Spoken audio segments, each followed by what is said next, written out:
আসসালামু আলাইকুম প্রিয় শিক্ষার্থীবৃন্দরা, তোমরা সবাই কেমন আছো? আশা করি সবাই ভালো আছো। এই ভিডিওতে আমি যে সৃজনশীল প্রশ্নটি সমাধান করব সেটা হচ্ছে উচ্চতর গণিত বইয়ের ত্রিকোণমিতি অধ্যায়ের বরিশাল বোর্ড 2019। গত ভিডিওতে আমরা এই অধ্যায়ের যশোর বোর্ড 2019 এর প্রশ্নটি সমাধান করেছিলাম। তো এই প্রশ্নের উদ্দীপকে দেওয়া আছে a = 15 cos square alpha plus 2 sin alpha, যেখানে আলফা এর মান হচ্ছে π/2 থেকে বড় এবং π থেকে ছোট, এবং b = 3 sin square theta plus 5 cos square theta. ক নং প্রশ্নে বলা হয়েছে প্রমাণ করো যে রেডিয়ান কোণ একটি ধ্রুবকোণ। খ নং প্রশ্নে বলছে a = 7 হলে cot আলফা এর মান নির্ণয় করো, এবং গ নং প্রশ্নে বলছে b = 4 হলে থিটা এর মান নির্ণয় করো। তাহলে আমরা প্রথমে ক নং প্রশ্নটি সমাধান করি। তো ক নং প্রশ্নে বলছে কি প্রমাণ করো যে রেডিয়ান কোণ একটি ধ্রুবকোণ। তো প্রথমে আমরা সাধারণ নির্বাচনটি লিখি। তো সাধারণ নির্বাচন হবে কি, এখানে প্রশ্নে যেটা দেওয়া আছে সেটা প্রমাণ করতে হবে যে রেডিয়ান কোণ একটি ধ্রুবকোণ। এরপর এটা প্রমাণ করার জন্য আমরা একটা চিত্র অঙ্কন করব, সেটা হচ্ছে কি ও কেন্দ্র বিশিষ্ট এবিসি বৃত্ত। তো এবিসি বৃত্তের ও হচ্ছে কি কেন্দ্র, তাহলে ও বি হচ্ছে কি বৃত্তের ব্যাসার্ধ। এখন বৃত্তের ব্যাসার্ধের সমান করে যদি আমরা একটা বৃত্তচাপ অঙ্কন করি, তাহলে বৃত্তচাপটা আমাদের এখানে পি বিন্দুতে ছেদ করে। এরপর ওপি যদি আমরা যোগ করি তাহলে এখানে কেন্দ্রে একটা কি হচ্ছে, কোণ উৎপন্ন হচ্ছে। তো প্রশ্ন আমাদেরকে বলছে কি রেডিয়ান কোণ একটি ধ্রুবকোণ। তো আমরা জানি যে বৃত্তের ব্যাসার্ধের সমান করে যদি কোনো বৃত্তচাপ অঙ্কন করা হয় এবং ওই বৃত্তচাপের জন্য কেন্দ্রে যে কোণ উৎপন্ন হয় সেটা হচ্ছে কি 1 রেডিয়ান কোণ। তাহলে এখানে যে কোণ উৎপন্ন হচ্ছে সেটা হচ্ছে কি 1 রেডিয়ান কোণ। এই 1 রেডিয়ান কোণ হচ্ছে কি একটা ধ্রুবকোণ, সেটা আমাদেরকে এখানে প্রমাণ করতে হবে। সাধারণ নির্বাচনের পর হচ্ছে কি বিশেষ নির্বাচন। তাহলে আমরা লিখতে পারি, মনে করি ও কেন্দ্র বিশিষ্ট এ বি সি বৃত্তে পি ও বি হচ্ছে কি 1 রেডিয়ান কোণ। তা প্রমাণ করতে হবে যে পি ও বি হচ্ছে কি একটি ধ্রুবকোণ। এরপর এই বৃত্তের কেন্দ্র থেকে ও বি বাহুর উপর আমরা একটা যদি লম্ব অঙ্কন করি, তাহলে এই লম্ব আমাদের বৃত্তের পরিধির এই বিন্দুতে কি করতেছে, ছেদ করতেছে। তাহলে এখানে নতুন করে একটা কি চাপ পাচ্ছি, সেটা হচ্ছে কি এ বি চাপ। আর এ বি চাপের জন্য কেন্দ্রে যে কোণ উৎপন্ন হচ্ছে সেটার মান হচ্ছে কত, 90 ডিগ্রি। কেননা এখানে ও বি বাহুর উপর এ ও হচ্ছে কি লম্ব। এখন এ বি চাপের মান কত সেটা যদি আমরা দেখি, তাহলে আমরা বলতে পারি এ বি চাপের মান হচ্ছে কি পরিধির 1/4। কেননা এ থেকে শুরু করে যদি আমরা পুরো বৃত্ত একবার ঘুরে আসি, তাহলে আমরা কতটুকু দূরত্ব অতিক্রম করতেছি, সেটা হচ্ছে কি পরিধির সমান দূরত্ব অতিক্রম করতেছি। তাহলে এ থেকে বি পর্যন্ত কতটুকু দূরত্ব, সেটা হচ্ছে কি এই পরিধিকে যদি 4 ভাগ করি, তার 4 ভাগের 1 ভাগ হচ্ছে কি এ বি চাপের মান। তাহলে আমরা বলতে পারি 1/4 × 2πr। 2πr হচ্ছে কি পরিধির সূত্র, আর এটাকে যদি আমরা 4 ভাগ করি তার 1 ভাগ হচ্ছে কি আমাদের এ বি চাপের মান। তাহলে সেটা আমরা কত পাচ্ছি, 2 আর 4 কাটাকাটি করে নিচে হচ্ছে কত 2 আর উপরে হচ্ছে কত πr। তাহলে আমরা এ বি চাপের মান কত পাচ্ছি, πr / 2। এরপর পি বি চাপের মান কত সেটা আমরা বের করব। তো পি বি চাপের মান কত হবে, সেটা হচ্ছে কি ব্যাসার্ধের সমান হবে, কারণ আমরা ও বি ব্যাসার্ধের সমান করে এই বৃত্তচাপটা অঙ্কন করছি। তাহলে আমরা বলতে পারি এখান থেকে পি বি এর মান হচ্ছে কত, বৃত্তের ব্যাসার্ধ। আর বৃত্তের ব্যাসার্ধ আমরা যদি আর ধরি, তাহলে আমরা বলতে পারি কি পি বি এর মান হচ্ছে কত, আর। আমরা জানি বৃত্তের কোন চাপের উপর দণ্ডায়মান কেন্দ্রস্থ কোণ ওই বৃত্তচাপের সমানুপাতিক। অর্থাৎ এখানে এই পি বি চাপের জন্য কেন্দ্রে যে কোণ উৎপন্ন হচ্ছে সেটা হচ্ছে কি এই চাপের সমানুপাতিক। তাহলে আমরা বলতে পারি এই কোণের মান আমরা যত বৃদ্ধি করব, তাহলে এই চাপের মানটাও একই হারে বৃদ্ধি পাবে। তো এখানে আমরা কয়টা কোণ পাচ্ছি, একটা হচ্ছে কি পি ও বি কোণ, আরেকটা হচ্ছে কি এ ও বি কোণ। তাহলে এই দুইটা কোণের অনুপাত যে ধ্রুব সংখ্যা পাবো, একই সাথে এই দুইটা চাপের অনুপাত সেই একই ধ্রুব সংখ্যা পাবো। তাহলে আমরা এখানে বলতে পারি দুইটা কোণের অনুপাত ইকুয়াল হচ্ছে কি দুইটা চাপের অনুপাত। অর্থাৎ পি ও বি কোণ / এ ও বি কোণ ইকুয়াল চাপ পি বি / চাপ A B. A O B কোণ এখানে ভাগ অবস্থায় আছে, এটাকে যদি আমরা ডান পক্ষে নিয়ে আসি তাহলে এটা কি হবে, গুণ হয়ে যাবে। তাহলে আমরা যেটা পাচ্ছি সেটা হচ্ছে কি পি ও বি কোণ ইকুয়াল চাপ পি বি / চাপ A B into A O B কোণ। এখন এক এক করে যদি আমরা পি বি, এরপর এ বি, এরপর এ ও বি কোণ এর মানগুলা বসাই, তাহলে আমরা পাচ্ছি কত, পি বি ইকুয়াল হচ্ছে কত আর, তারপরে এ বি ইকুয়াল হচ্ছে কত πr / 2 ইন্টু এ ও বি কোণ। এ ও বি কোণের মান হচ্ছে কত, এক সমকোণ, কারণ হচ্ছে কি ও বি বাহুর উপর ও এ হচ্ছে কি লম্ব। তাহলে এই দুই বাহুর যে কোণ উৎপন্ন করতেছে সেটা হচ্ছে কি এক সমকোণ। এরপর এখানে যদি আমরা ক্যালকুলেশন করি তাহলে আমরা পাচ্ছি কত 2/পাই, কারণ এখানে উপরে আর নিচে আর এই দুইটা কি হয়ে যাচ্ছে কাটাকাটি চলে যাচ্ছে, তাহলে নিচে কত থাকতেছে পাই/2। যেহেতু 1/পাই/2 তাহলে পাই/2 কি হয়ে যাবে উল্টায় যাবে, আর উল্টায় গিয়ে আমরা যেটা পাচ্ছি সেটা হচ্ছে কি 2/পাই। সুতরাং পি ও বি কোণের মান আমরা কত পাচ্ছি 2/পাই ইন্টু সমকোণ। এখানে পাই একটা ধ্রুবক এবং সমকোণ আরেকটা ধ্রুবক, যেহেতু সমকোণ এবং পাই দুইটাই ধ্রুবক সেহেতু আমরা বলতে পারি পি ও বি অর্থাৎ রেডিয়ান কোণ একটা ধ্রুবকোণ, প্রমাণিত। এরপর খ নং প্রশ্নটি সমাধান করি। তো খ নং প্রশ্নে বলছে a = 7 হলে cot আলফা এর মান নির্ণয় করো। তো উদ্দীপকে দেওয়া আছে কি a = 15 cos square alpha plus 2 sin alpha, এবং প্রশ্নে দেওয়া আছে কি a = 7। তাহলে এখানে যেহেতু এর দুইটা মান দেওয়া আছে, একটা হচ্ছে কি 15 cos square alpha plus 2 sin alpha, আরেকটা হচ্ছে কি a = 7, তাহলে আমরা এখানে শর্ত মতে বলতে পারি 15 cos square alpha plus 2 sin alpha = 7। এখানে এই সমীকরণটা আমরা একটাতে কনভার্ট করে ফেলবো, অর্থাৎ হয় cos-এ কনভার্ট করব অথবা কি sin-এ কনভার্ট করে ফেলবো। তো এখানে sin থেকে আমরা cos-এ যেতে পারবো না, কারণ sin থেকে cos-এ যাওয়ার মতো কোনো সূত্র নাই, শুধুমাত্র কি স্কয়ারের একটা সূত্র আছে। তো এখানে যেহেতু cos স্কয়ার আছে তাহলে cos থেকে আমরা কি করতে পারবো sin-এ যেতে পারবো, কিন্তু sin থেকে আমরা কি করতে পারবো না cos-এ যেতে পারবো না। তাহলে cos থেকে আমরা sin-এ যাচ্ছি, তো cos স্কয়ার আলফা সমান তাহলে আমরা লিখতে পারি কি 1 - sin স্কয়ার আলফা, কেননা ত্রিকোণমিতিতে আমরা একটা সূত্র জানি সেটা হচ্ছে কি sin square alpha plus cos square alpha equal হচ্ছে কত 1। তাহলে cos স্কয়ার আলফাকে যদি এক পাশে রাখি, sin স্কয়ার আলফাকে যদি আরেক পাশে নিয়ে যাই, তাহলে আমরা যেটা পাচ্ছি সেটা হচ্ছে কি 1 - sin স্কয়ার আলফা। সুতরাং cos স্কয়ার আলফা সমান আমরা লিখতে পারি কি 1 - sin স্কয়ার আলফা। এখন এখানে যদি ব্র্যাকেট তুলে ফেলি তাহলে 15 প্রথমে 1 এর সাথে গুণ হবে, এরপর sin স্কয়ার আলফার সাথে গুণ হবে, তাহলে আমরা যেটা পাচ্ছি সেটা হচ্ছে কি 15 - 15 sin স্কয়ার আলফা। ডান পক্ষের যে 7 আছে এটাকে যদি আমরা বাম পক্ষে নিয়ে আসি তাহলে এটা কি হবে বিয়োগ হবে, কারণ এখানে কি আছে প্লাস আছে, তাহলে এই পাশে আসলে কি হবে মাইনাস হবে। এরপর -15 sin স্কয়ার আলফাকে যদি আমরা সামনে নিয়ে আসি, এরপর হচ্ছে কত +2 sin আলফা, এরপর 15 - 7 ইকুয়াল হচ্ছে কত 8। তাহলে আমরা যে সমীকরণটা পাচ্ছি সেটা হচ্ছে কি -15 sin square alpha +2 sin alpha +8 = 0। এরপর এই সমীকরণ থেকে যদি আমরা -1 কমন নিই তাহলে আমরা লিখতে পারি ব্র্যাকেটের ভিতর 15 sin square alpha -2 sin alpha -8। এখানে মাইনাস কমন নেওয়ার কারণে এগুলোর সামনে যে চিহ্ন ছিল সেগুলো সবগুলো কি হয়ে গেছে চেঞ্জ হয়ে গেছে, অর্থাৎ মাইনাস থাকলে প্লাস হবে আর প্লাস থাকলে কি হবে মাইনাস হবে। একই সাথে আমরা যদি উভয় পাশে -1 দ্বারা গুণ করি তাহলে এই পাশে মাইনাসে মাইনাসে প্লাস হয়ে যাচ্ছে, আর এই পাশে 0 × -1 কি হচ্ছে 0ই হচ্ছে।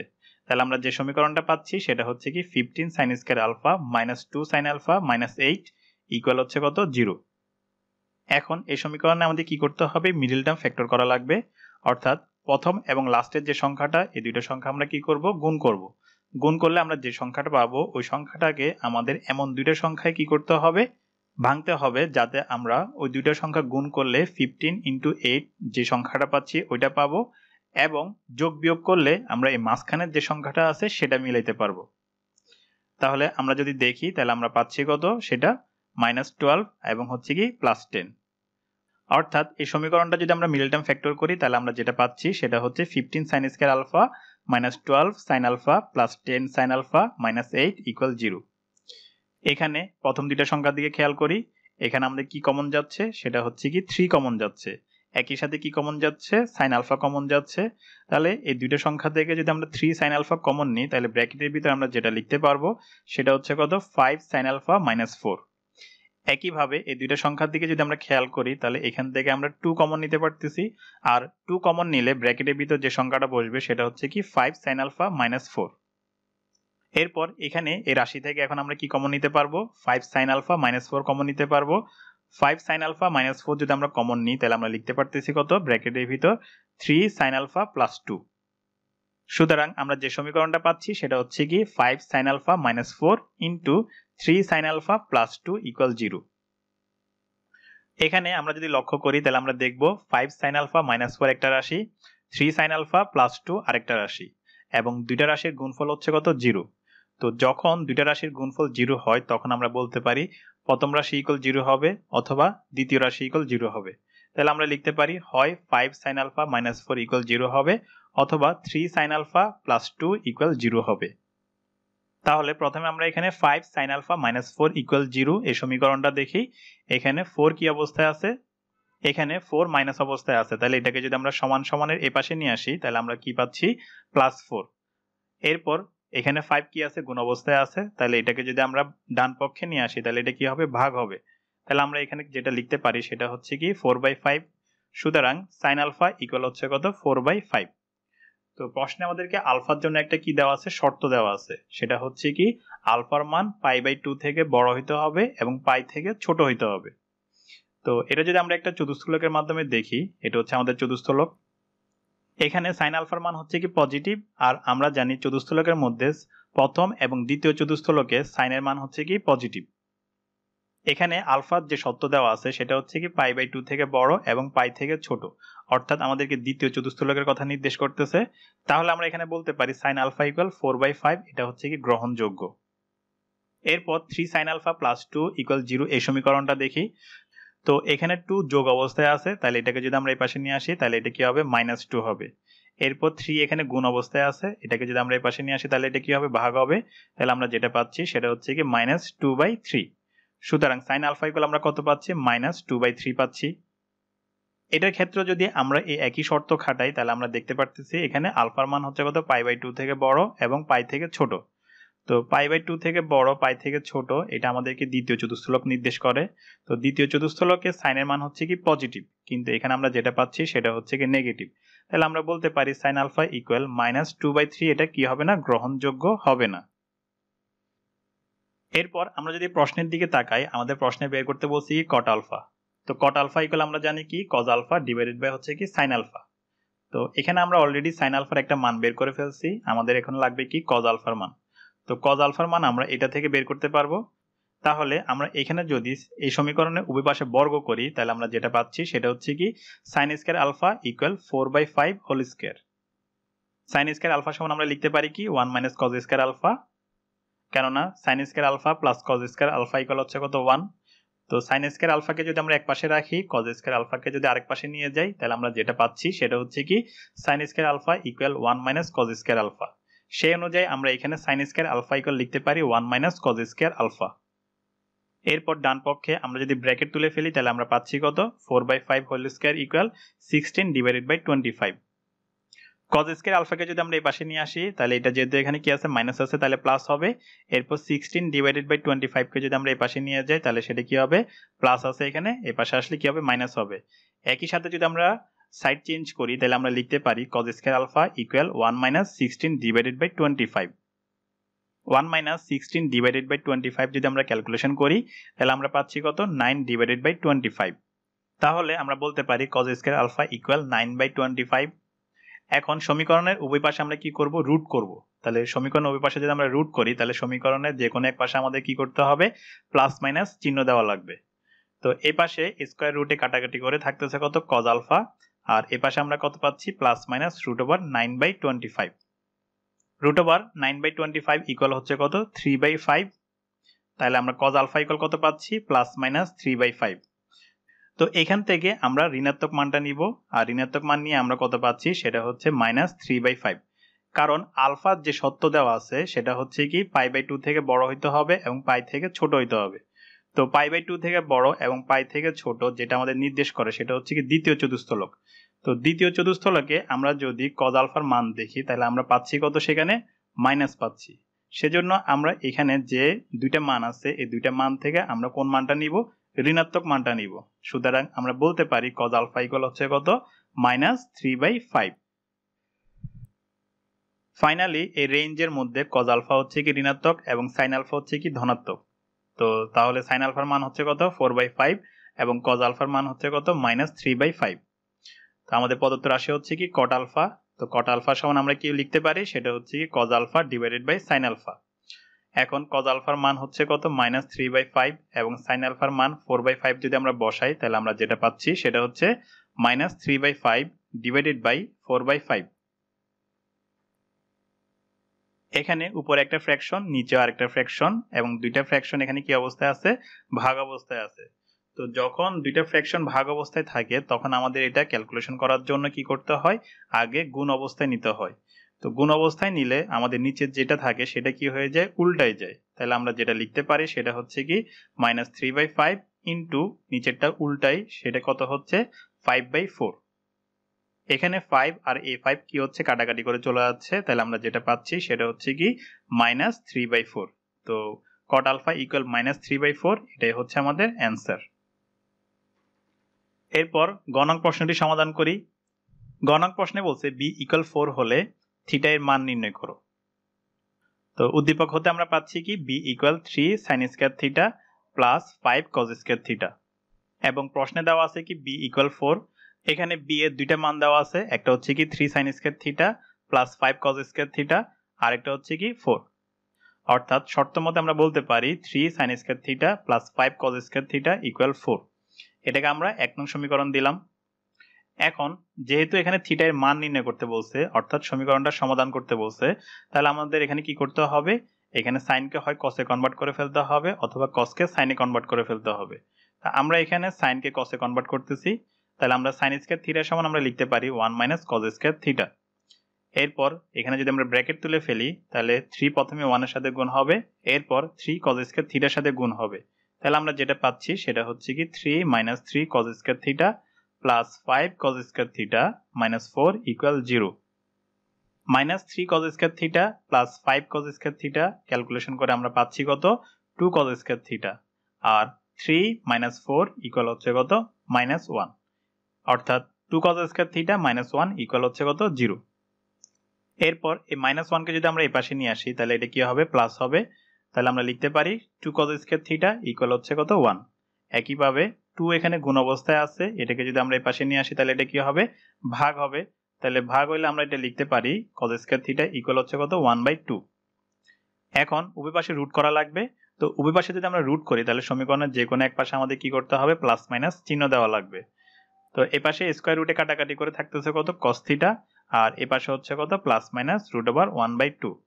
√1/2 ইকুয়াল হচ্ছে কত 1/√2। সুতরাং cos থিটা ইকুয়াল আমরা পাচ্ছি কত প্লাস মাইনাস 1/√2। তো এখানে প্রশ্ন আমাদেরকে থিটার মান নির্ণয় করতে বলছে, কিন্তু এখানে আমাদের কোনো শর্ত দেওয়া নেই। তাহলে আমাদের এখানে কি করতে হবে, একবার প্লাসের মান নিয়েও কাজ করতে হবে, এরপর হচ্ছে কি মাইনাসের মান নিয়েও কাজ করতে হবে। তাহলে পজিটিভ মান নিয়ে আমরা যদি লিখি তাহলে আমরা লিখতে পারি cos থিটা ইকুয়াল 1/√2, এবং নেগেটিভ মান নিয়ে আমরা যদি লিখি তাহলে আমরা লিখতে পারি cos থিটা ইকুয়াল -1/√2। প্রথমে এটা দেখি। তো cos থিটা ইকুয়াল 1/√2, এখানে 1/√2 cos কত ডিগ্রির মান সেটা যদি আমরা একটা চতুস্থলকের মাধ্যমে দেখি, এটা হচ্ছে কি আমাদের চতুস্থলক।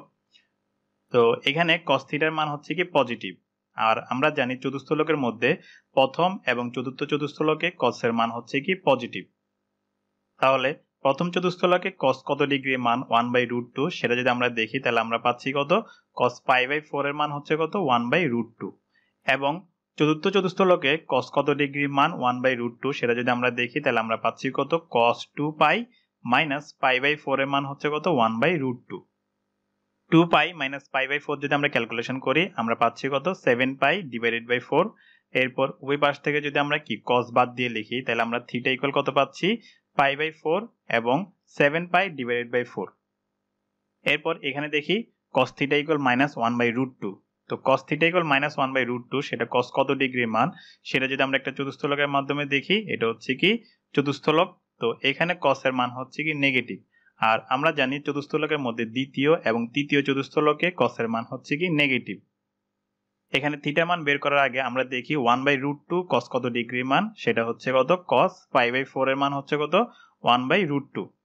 তো দ্বিতীয় চতুস্থলকে cos কত ডিগ্রির মান -1/√2 সেটা যদি আমরা দেখি তাহলে আমরা পাচ্ছি কত cos π - π/4 এর মান হচ্ছে কত -1/√2, এবং তৃতীয় চতুস্থলকে cos কত ডিগ্রির মান -1/√2 সেটা যদি আমরা দেখি তাহলে আমরা পাচ্ছি কত cos π প্লাস π/4 এর মান হচ্ছে কত -1/√2। π - π/4 যদি আমরা ক্যালকুলেশন করি আমরা পাচ্ছি কত 3π ডিভাইডেড বাই 4। পাই প্লাস π/4 যদি আমরা ক্যালকুলেশন করি আমরা পাচ্ছি কত 5π ডিভাইডেড বাই 4। ওই পাশ থেকে cos বাদ দিয়ে যদি আমরা লিখি তাহলে আমরা লিখতে পারি থিটা ইকুয়াল 3π ডিভাইডেড বাই 4 এবং 5π ডিভাইডেড বাই 4। তো এখানে আমরা থিটার মান কয়টা পাচ্ছি, চারটা। এগুলো হচ্ছে কি π/4, 3π divided by 4, 5π divided by 4, 7π divided by 4। তো এখানে প্রশ্নে আমাদেরকে থিটার কোনো শর্ত দেওয়া নাই, তাহলে আমরা বলতে পারি এখানে যে চারটা মান পাচ্ছি চারটা মানেই থিটার মান হইতে পারে। কিন্তু সেটা বলার জন্য আমাদের এখানে যে কাজটা করা লাগবে সেটা হচ্ছে কি শুদ্ধিকরণ পরীক্ষা করা লাগবে। অর্থাৎ থিটার এই মানগুলা ১ নং সমীকরণের বাম পক্ষে বসিয়ে দেখতে হবে যে এর মান ডান পক্ষের সাথে মিলে কিনা। যদি মিলে তাহলে আমরা বলতে পারবো থিটার এই চারটা মানে হচ্ছে কি গ্রহণযোগ্য।